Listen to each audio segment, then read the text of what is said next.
Let me now bring on board Ridham Desai, Managing Director with Morgan Stanley. Morning, Ridham. Thank you for joining us. Let's start with vote on account. Markets thought it would be a no event, but it has turned out to be an election budget with all the sweeteners like excise duty cut. Yeah, but I still think it's a no event. So, yeah, there's a temporary... That's the headline of your morning report? No, it's not. Actually, see, the country is faced with a situation where government expenditure is too high. So we have to seriously bring that down. And it's hard to expect a vote on account budget to address that problem. So I think the real deal will only come after a new government comes into place, and then we get this concerted effort, hopefully. But that's what the doctor has ordered for, a consolidation of government expenditure, which will be key to bringing down inflation and then kick-starting a new growth cycle. So I think until then, we're basically dealing with a makeshift arrangement. So that's what this budget is all about. Vote on account budgets have always been like that. So I don't think anything dramatic to get excited about here. Ridham, you used the right word, makeshift, and it seems like the markets pretty much are also in just a makeshift arrangement, just waiting what's going to come out of the elections and what's the initial, opinion polls indicating. So I'm going to come to your report. What's the market doing with the Nifty stocks, and what is the market doing really? Because, on one hand you have underperformers with the PSU lot, on the other hand autos, pharma have been doing really well, and the index has done nothing. Yeah, well, basically because earnings are doing nothing. So there's no surprise here on the aggregate. But having said that, India came out quite good in Jan. On a relative basis, India has outperformed emerging markets by about 10 percentage points in the last 2 months. We shouldn't lose sight of the fact that the emerging world is in a pretty bad shape. So India is actually looking good on a relative basis. In fact, relative valuations now are at close to a 50% premium. And that's an 85 percentile reading. So you're almost at a place where you get only 10% of the times in the last 20 years. But that's because we have IT and pharma. Whatever the reason may be, the fact is that Nifty valuations are nudging higher relative to emerging markets. Even though on an absolute basis it looks like the Nifty is doing nothing, but the rest of the emerging world has been going down. So on a relative basis, India has done well. In fact, even if you look at it from a flow perspective, emerging markets have seen something like $20 billion of outflow. We've seen inflows. So it tells you that investors are constructive. And I'm just back from a schedule in Europe, and 95% of the people I met are bullish on India. Is there a consensus trade? Are you worried about it? Because consensus rarely gets it right. Well, I should be worried because most people have the same trades on that we are recommending. The sector positioning, stock positioning is very similar across the investor class. And most investors are arguing, 95% of them, that India is looking very good on a relative basis. So investors are arguing that growth has bottomed, inflation has peaked, and if the election result is good, it will be the icing on the cake. So we're buying Indian stocks. Now, I may or may not agree with that, but that is what I think is the investor opinion on India, which is why India has been so resilient over the past few weeks, despite all the emerging market volatility. So going back to your point, the Nifty looks like it's doing nothing, but don't forget that, on a relative basis, it's actually gained performance over the past few weeks. So let me get this right. Are people bullish on Indian stocks, or are they even taking bets on the index? That's a very good question. Actually, I think what is happening is that people are doing bottom-up stock picking, and when they put that all together, it looks like they go overweight India. Because there are some really decent companies with decent earnings growth and reasonable valuations that are on offer, which investors struggle to find in other emerging markets. So I'm talking particularly about emerging market investors, which by the way is a small part of the total flows in India, but a relevant part, and therefore that is how I think it is all turning out to be. So it's not a major top-down call that people are doing. So they're not going and buying, they're not feverishly buying highly levered or beta names, but they're buying reasonably priced growth companies. So I just want to come back to the point that you were earlier making, that the whole world is lacking the same stocks, and top of the mind definitely is IT. It's almost on the verge of becoming an overcrowded trade. Is it time now to move out of names which have already held up, like Infi, TCS and the likes, and move towards HCL Technologies of the world? Well, specific stocks within the IT space, I don't want to comment, but what I'd say is that there is much better upside in the mid-cap space. So yeah, from the large cap to the mid-cap, I think you should have a more diversified IT portfolio. So you don't have too many mid-cap stocks in your coverage, but hardly 4 or 5. No, on the aggregate we have a lot because, a lot of stocks that used to be large cap have become... Because he doesn't tell us everything, remember. There are a lot of stocks that were large cap have become mid cap, so now we have a lot of mid cap stocks. So half our coverage universe is mid cap if you define it, say, sub $2 billion market cap as But mid cap. remember, Tech Mahindra is not a mid cap.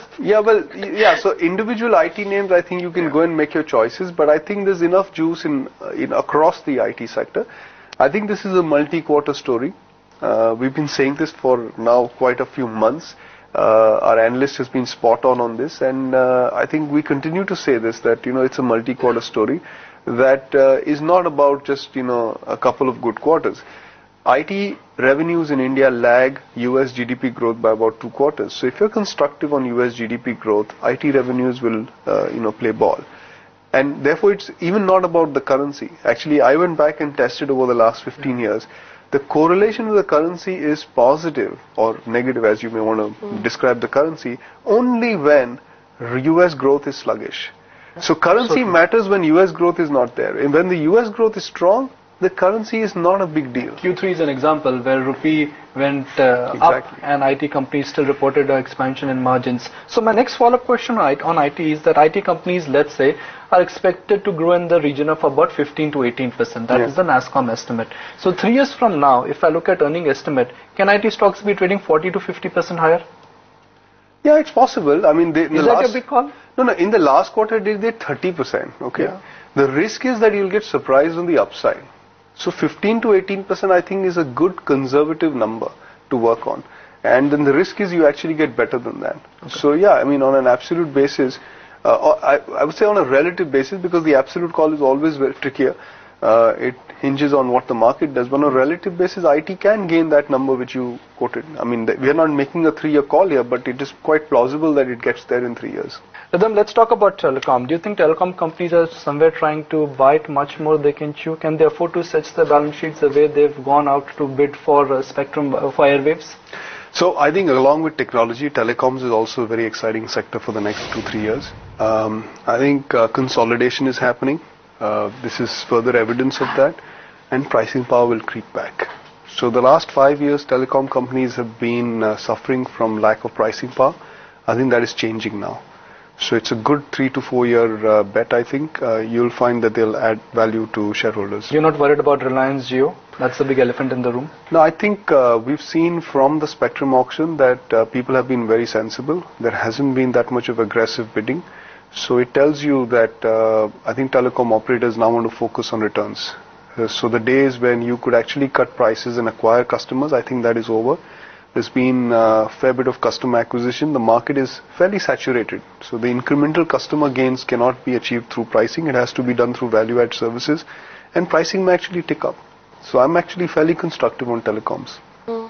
Ridham, I want to talk about, the other growth sector, which has been pharma. So while your strategy in IT is spread out, what about pharma? Stick to the ones who have given you good returns so far? Yeah, pharma has always been a selective thing for us. So I think it remains that way. You buy companies on a bottom-up basis. It's not a top-down story like technology. In technology, what will happen is everybody will benefit because there's a wave of new tech spending in the US. So from the large cap to the mid caps, everyone benefits. But in pharma, it's going to be more stock specific. So you remain with a stock specific strategy. What kind of upside do you think telecom stocks could have in next 2 years, in next 12 months? No, again, I think, you have to see it relative to the markets because we don't know what... Everything is relative. Yeah, obviously. I mean, absolute calls don't make sense because it all depends on what the market does. So I think it should be a reasonable outperformer like technology. Not as strong as technology. I think technology will be a bigger conviction call, but telecoms will be right up there. You've not liked staples for a while because valuations were rich. Yeah. Staples have not corrected, but the time-wise correction has kicked in. HUL, ITC, the other top, staples have done nothing. Do you think the time-wise correction is good enough, and should one now enter into staples? No, I think the risks are increasing in staples. In the event that we get a strong government and they start addressing government expenditure, I think consumer staples will suffer. The net margins for the sector are at all-time highs. The valuations are close to all-time highs. So that's a very potent combination for underperformance. So again, if you make a medium-term call, I think you want to continue to avoid staples. Maybe the next 1 or 2 months, next 1 or 2 quarters, they'll probably continue to do well because there's tailwind of government expenditure still there. But the event that we get what the country needs, which is fiscal consolidation, I think staples will be the biggest loser. In contrast, energy will be the biggest gainer, because I think energy subsidies will come down. They have been coming down. I think the sector has gone through some serious reform in the last 18 months. The markets remain very skeptical. The valuations of the energy stocks tell you so. And that skepticism will take time to wane, because the market has been let down on this a few times in the last 10 years. But where the energy stocks are, where their earnings are relative to where they've been historically, I think there's maximum upside there relative to staples on government policy. You know, energy is a very broad basket. Let's split it into 2 or 3 parts. What do you like within energy? No, so it's both upstream as well as downstream. Okay. But largely I think you want to, see, I do not usually like to buy SOE companies, the state-owned enterprises, because there's lack